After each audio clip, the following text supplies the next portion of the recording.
We're gonna put a little bit of white pepper.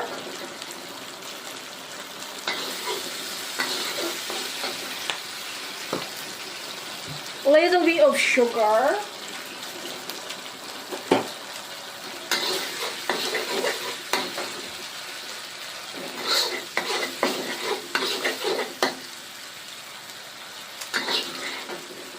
Yummy. Now you put the shrimp.